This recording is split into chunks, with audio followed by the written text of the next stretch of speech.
Assalamualaikum warahmatullahi wabarakatuh. Salam sejahtera dan salam produktif.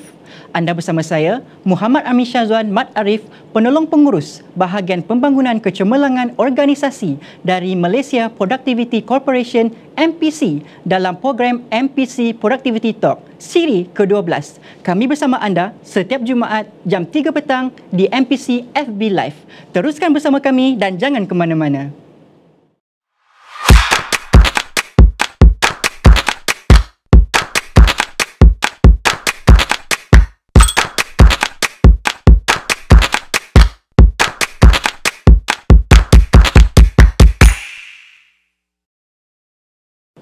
Seiring dengan penjelasan ini, saya bawakan anda topik pada hari ini iaitu amalan pengurusan produktiviti yang cemerlang di syarikat. Kita akan sama-sama mendengar pandangan dari tetamu jemputan kita pada hari ini iaitu Encik Paman bin Ambau Upah, Vice President 2 dari Prasarana Malaysia Berhad dan Encik Sabri Hassan, pengurus bahagian kecemerlangan organisasi MPC. Terima kasih Encik Paman dan Encik Sabri kerana sudi bersama dengan kami di dalam rancangan MPC Productivity Talk. Boleh Encik Sabri terangkan sedikit kepada penonton kita hari ini, apakah itu productivity? Terima kasih Tuan Moderator. Bismillahirrahmanirrahim. Assalamualaikum warahmatullahi wabarakatuh. Sidang penonton yang dikasihi sekalian. Sebelum kita memulakan program, saya ingin berkongsi terlebih dahulu pengenalan apakah itu produktiviti kepada penonton yang dihormati sekalian, yang dalam penerangan yang mudah dan ringkas senang dipahami oleh kita semua pada petang yang berbahagia ini. So, produktiviti dalam makna yang mudah adalah apa yang kita buat hari ini mestilah lebih baik daripada hari semalam. Dan apa yang kita buat besok mestilah lebih baik daripada hari ini. Dan apabila ada peningkatan dalam penambahbaikan, itulah produktiviti. Begitu juga elemen kepantasan dan kecekapan.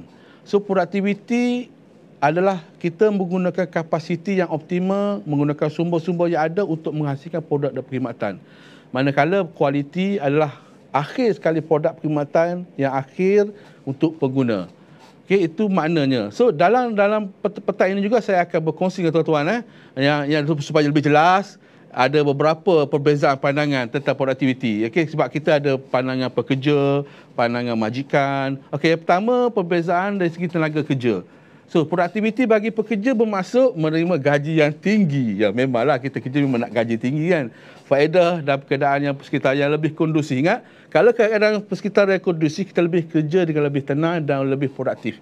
Yang kedua, ini yang biasa kita pakai untuk pengiraan yang normal. Itu pakar ekonomi kata, produktiviti ini adalah nisbah output kepada input yang digunakan dalam proses pengeluaran. So, kita mesti ada input, ada output. Yang ketiga ada eksekutif syarikat. Ini mereka yang menguruskan syarikat.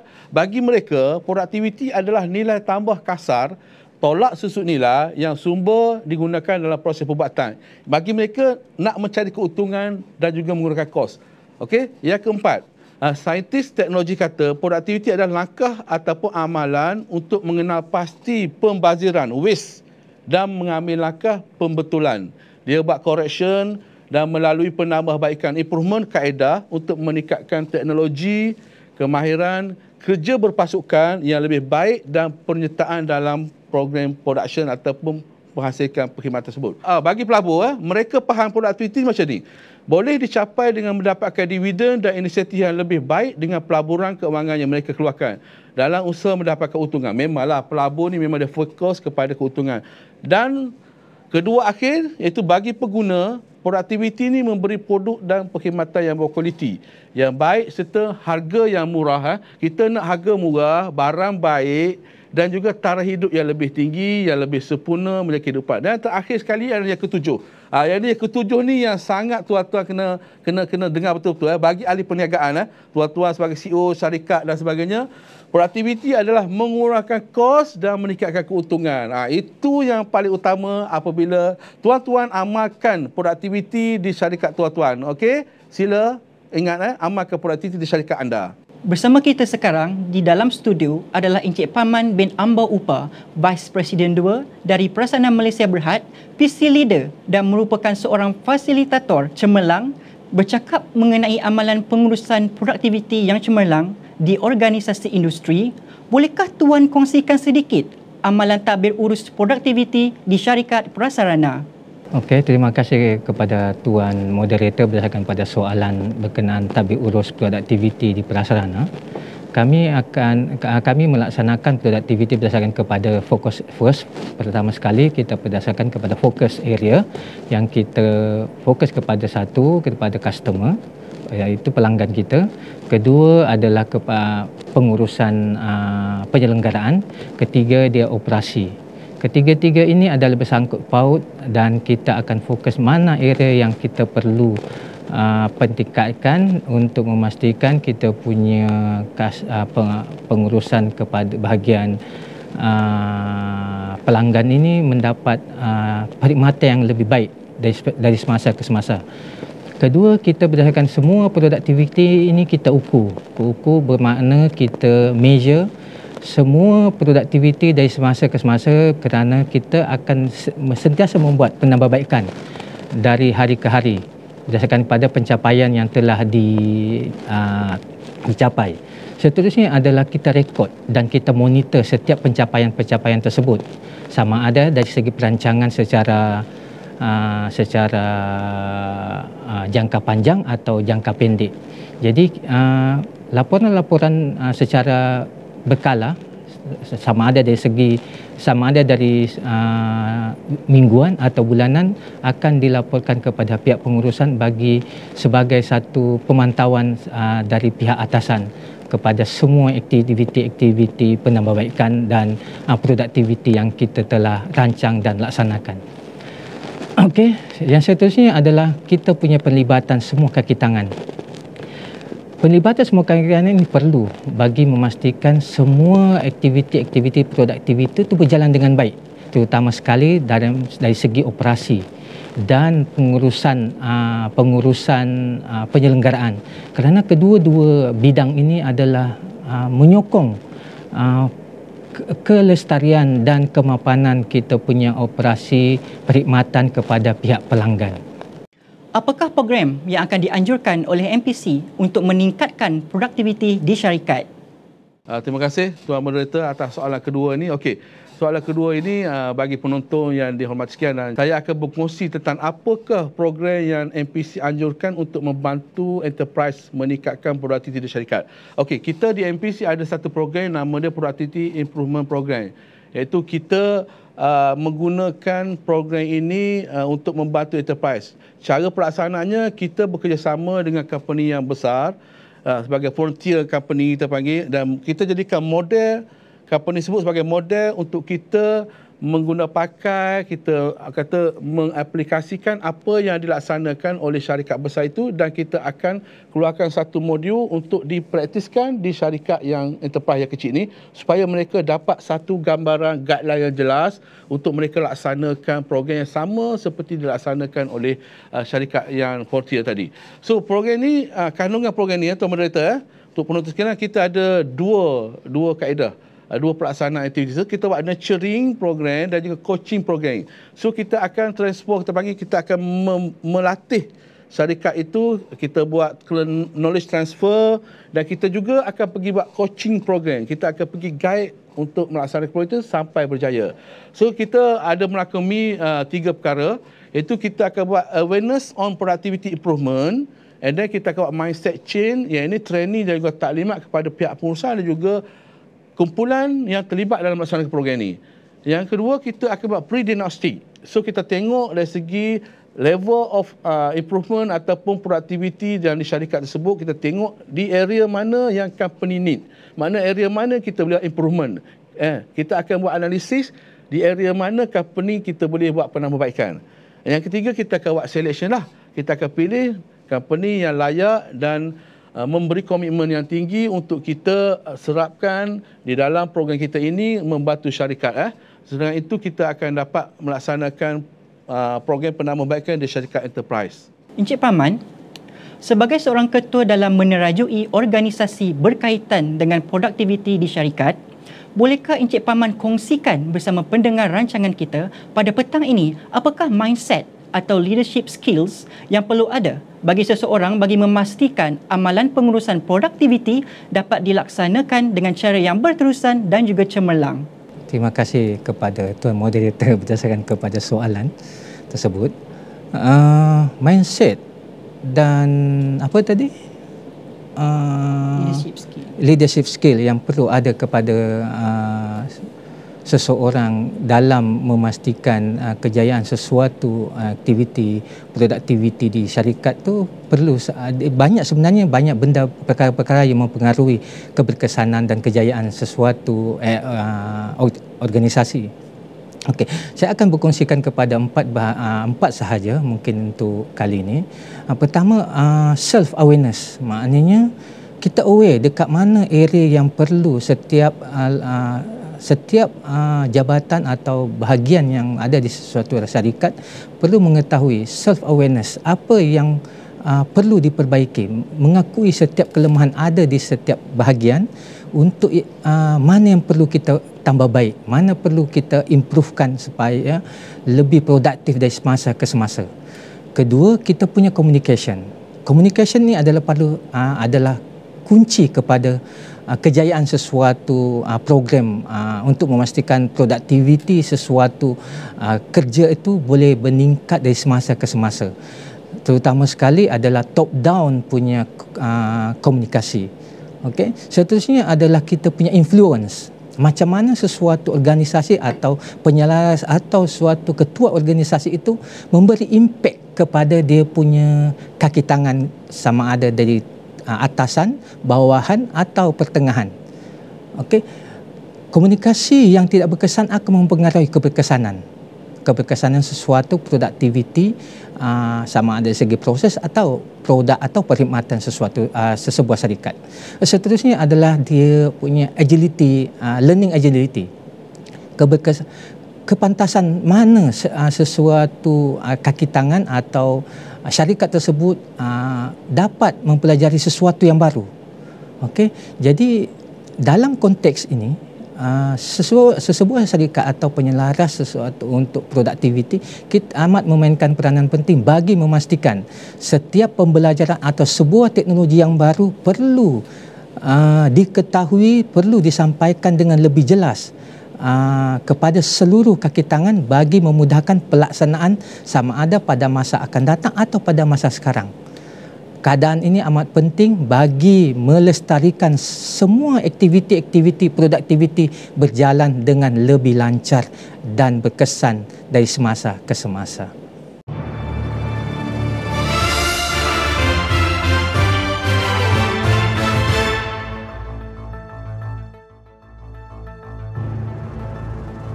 What's up guys, kali ini topik yang menarik iaitu kesihatan mental dan produktiviti ketika cabaran ekonomi. COVID-19 menyekat banyak bisnes, terutama import-ekspor. Pergerakan orang awam terhadap bisnes tempatan juga disekat. Kalau orang tak pergi kedai, sales tak masuk. Kalau sales tak masuk, maka owner bisnes perlu berhutang. Khawatir tak mampu bayar cost overhead bulanan bisnes. Bisnes ni sumber pendapatan kita. Tak ada urusan jual beli, tak boleh nak survive bulan-bulan seterusnya. Alright, imagine. Duit dah tak ada, syarikat nak bungkus, emosi makin teruk, kita nak duit, nak cari duit tapi tak tahu macam mana nak survive. Pakar kesihatan pun dah cakap COVID-19 mungkin akan pulih dalam tempoh 1 ke 2 tahun. So lama tu. Sedangkan bisnes kecilan nak survive paycheck to paycheck je. Bertambah stres kalau fikir benda ni dan perlahan-lahan develop mental illness pula. Oleh itu untuk business owner, pendiri bisnes kalian, mari ada 4 langkah untuk anda hadapi situasi ini. Langkah pertama adalah chill. Chill. Sebab bukan kita je impacted tetapi semua orang, daripada sekecil-kecil peniaga tepi jalan kepada sebesar-besar kerajaan. So you are not alone. Langkah kedua adalah cepat-cepat innovate bisnes kalau bisnes kita tidak mendatangkan hasil. Contoh, pergi kepada bisnes yang tolong bendung wabak seperti penghasilan mask, jual sanitizer, barang-barang farmasi dan lain-lain. Ataupun join program MPC, Malaysia Productivity Corporation, agensi di bawah MITI yang menjadi pakar rujuk dan memberi khidmat rundingan macam mana nak tingkatkan produktiviti. Alright, sebagai contoh. Setiap minggu ada je program MPC yang dianjurkan menggunakan platform webinar untuk bantu usahawan kecil ni yang dinamakan sebagai VAC, Virtual Advisory Clinic ataupun klinik rundingan secara maya. Langkah ketiga adalah buat bisnes online macam Foodpanda ke, GrabFood ke, Shopee ke, sebab kuasa membeli besar di online berbanding kedai retail. Langkah keempat adalah banyakkan collaboration dengan syarikat lain. Alright, tolak tepi dulu untung besar-besar, untung lebih-lebih ni. Alright, sebagai contoh, satu syarikat buat mas, satu syarikat lain buat marketing, delivery. Untung 50-50 lah. Janji ada aktiviti ekonomi.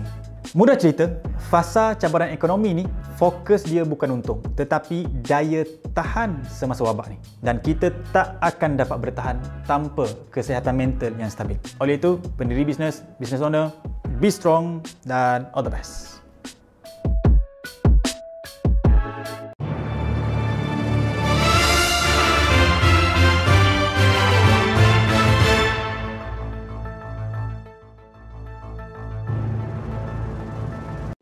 Bolehkah Encik Sabri terangkan apakah impak pelaksanaan program produktiviti kepada syarikat? Okey, terima kasih Tuan Moderator. Ini soalan yang terakhir. Dan ini memang soalan ni yang ramai saya rasa penonton nak dengar, nak tengok. Apabila kita laksanakan program productivity improvement, apa impak dia? Okey, saya akan kongsi tuan-tuan, ada beberapa impak, 4 impak ini. Walaupun ada banyak, tapi masa kita kesetukan. Dan untuk dapatkan maklumat, nanti boleh kontak kita. So, yang pertama iaitu menggalakkan inovasi di syarikat. Okey, apabila program ini dilaksanakan di syarikat, okey, penyertaan pekerja akan kita bagi galakkan. Pekerja tersebut akan menyertai program peningkatan produktiviti. Sudah tentulah pekerja ni bekerja dah berapa belas tahun, 20 tahun di company tu kan.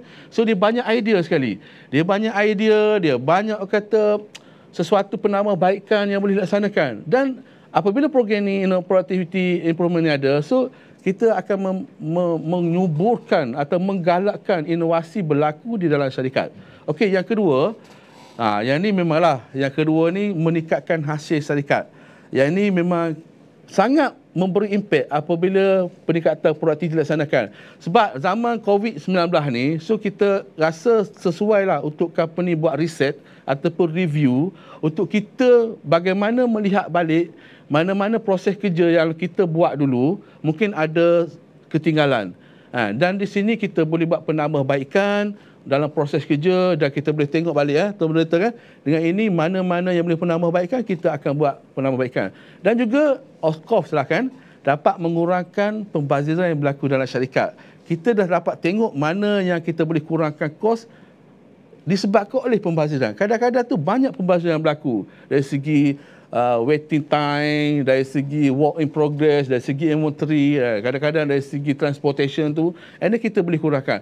Yang ketiga, mengurangkan kos operasi syarikat secara tidak langsung apabila pengurangan di dalam kos berlaku, dan ini akan dapat membantu meningkatkan margin syarikat, mendapat keuntungan hasil yang lebih. Okey, yang terakhir tuan-tuan, yang dikasihkan, yang terakhir, yang keempat, ini juga sangat penting. Di zaman perniagaan yang serba mencabar sekarang ni, kita hendaklah memastikan syarikat kita berdaya saing untuk bersaing di pasaran global. Sekiranya syarikat kita tidak berupaya untuk bersaing dengan syarikat-syarikat lain, mungkin syarikat kita akan ketinggalan ataupun akan menyebabkan Tuan Moderator kan, kita punya